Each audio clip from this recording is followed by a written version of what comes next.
বিসমিল্লাহি আলহামদুলিল্লাহ ওয়াসসালাতু ওয়াসসালামু রাসূলিল্লাহ সাল্লাল্লাহু আলাইহি সাল্লাম। বন্ধুগণ, আমি রফিকুল ইসলাম। এই শয়তানের বাইবেল আপনি নিবেন। যদি আপনি কবিরাজ হন, তাহলে আপনার জন্য এই শয়তানের বাইবেল। নতুন মানুষ যারা, তারা এই শয়তানের বাইবেল অবশ্যই নেবেন। কেননা নতুন মানুষ, আমি আগে প্রথমে নিষেধ করতাম যে নতুন যারা, তারা কখনোই এই শয়তানের বাইবেল নেওয়া যাবে না। কেন নেওয়া যাবে না? কারণ নতুন মানুষ তো একটা বই পড়া একটা নেশা থাকে। সারাদিন বই পড়তেছে। হঠাৎ করে একজন আমাকে ফোন দিয়ে বলতেছে, হুজুর, আমার স্বামী একটা বই নিচ্ছে আপনার কাছে, শয়তানের বাইবেল। নেওয়ার পর সে চেয়ার থেকে উঠতে পারতেছে না। ও যখন দাঁড়ায় তখন চেয়ার সহ উঠতেছে। হুজুর, খুব ভয় পাচ্ছি, কী করবেন, তাড়াতাড়ি আমাদের বাঁচান। এই যে নতুন মানুষ নিয়মকানুন মানে না, এই কারণে আমি নতুন মানুষকে এই শয়তানের বাইবেল কখনোই যোগাযোগ করতে এক্ষুনি ফোন করুন 0173986405 দেই না। তবে আমি বলবো যে কেন আপনি নেবেন, নেওয়ার পর আপনি বেশি একটা পড়বেন না, 1 ঘন্টা পড়বেন, দিনে 1 ঘন্টা 2 ঘন্টা বা 2-3 টাইম পড়বেন। তারপর দেখা যাচ্ছে যে আপনি এই বইখানা দিয়ে যদি 10টা কাজ করেন, 9টা কাজে হবে, ইনশাল্লাহ হবেই, কোনো মিস হবে না।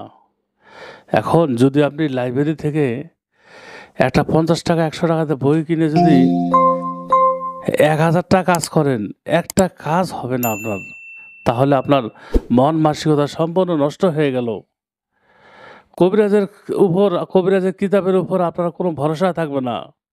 আর যখন আপনি এই শয়তানের বাইবেলে যখন আপনি নিয়ে কাজ করলে, দেখলেন যে না, 3টা কাজ করলাম, 2টা হয়ে গেছে, তখন আপনার মন আরও আগ্রহী হবে, না আমি আবার একটা নিয়ে আর একটা কিতাব নেবো, এর চেয়ে ভালো কিতাব কোথায় পাওয়া যাবে?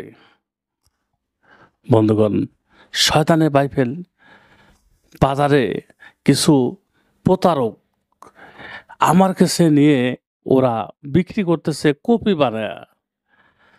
জাল টাকার অরিজিনাল টাকা দেখতে একরকম হইলেও আসলে 1 টাকা না, সম্পূর্ণ আলাদা। আপনি এই কিতাবটা যখন নেবেন, অবশ্যই নেওয়ার পর কুরিয়ার সার্ভিসে থেকে নেওয়ার পর যখন আপনি বাসা যাবেন, গিয়ে আমাকে ফোন করবেন।